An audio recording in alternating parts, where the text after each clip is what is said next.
Hi,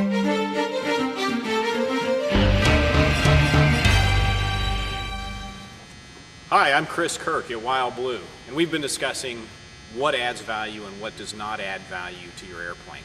In a previous segment, we talked about items that you can put on an airplane or upgrades you can make that add no value at all. But really the question is, what does add value? Well, I'm glad you asked. And there's 3 rules of thumb you need to keep in mind before adding a component to your aircraft and expecting to have a return on investment of that component.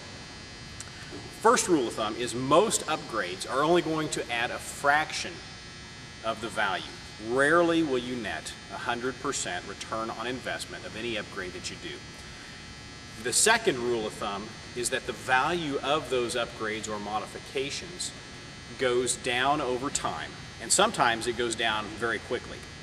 The third thing, and we touched on this in the last segment, is the cost of labor or materials included for that upgrade don't add anything at all. So you can't say, well, it took them 10 hours and they charged me $80 an hour, so therefore this option is an extra $800.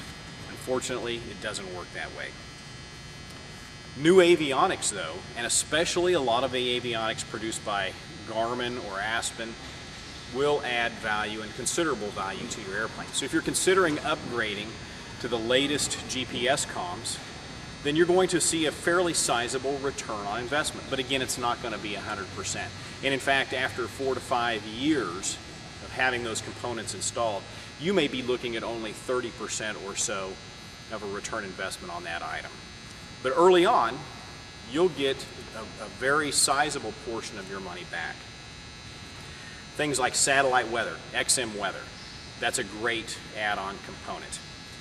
State-of-the-art autopilots, if it's an upgrade from your existing system, that's a great add-on. Traffic systems are wonderful add-ons, and you will net a higher return on your investment for those items as well.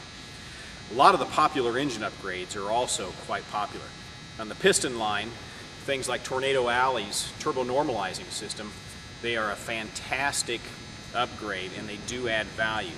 Not only because of the added capability it gives you, but oftentimes because of some of the other STCs that go along with that particular add-on, such as a gross weight increase for your aircraft.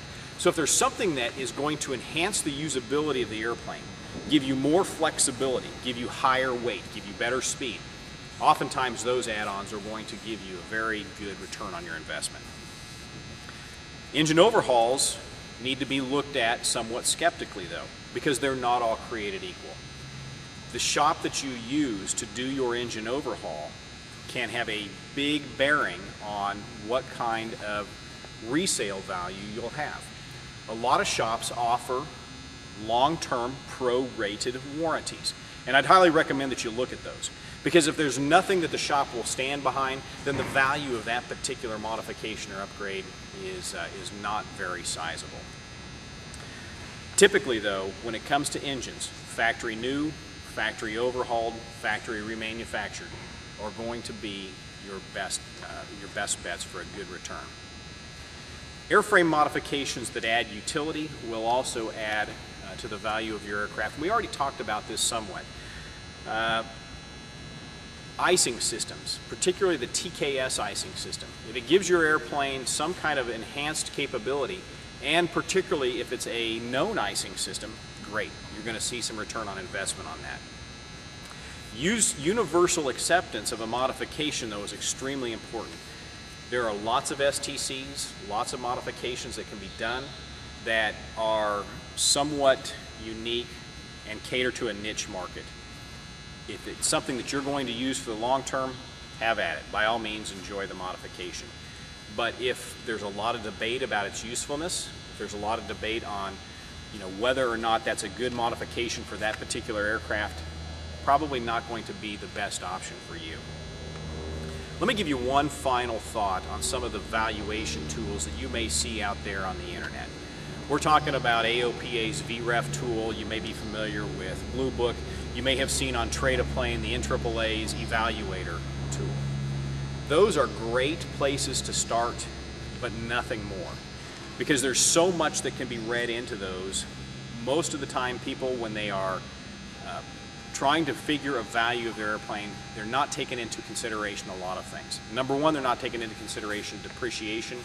Number two, they don't take into consideration whether or not that particular item will add value or has shown to add value at the sale. So use those items as nothing more than just an initial look-see, but don't put your full faith and trust in them. We'd recommend that if you are concerned about it, discuss those options or modifications with a reputable broker or dealer, or hire a certified appraiser, and they will help you walk through what might add value and what might not add value. Clearly, the list that I've discussed here, it's not exhaustive.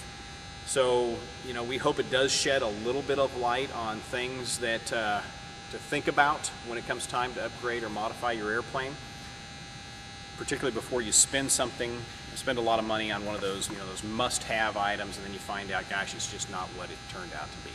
We'd be happy to visit with you about it. Our office number at WildBlue is 888-773-4249. And you can also email us at sales@wildbluellc.com. Thanks for your time.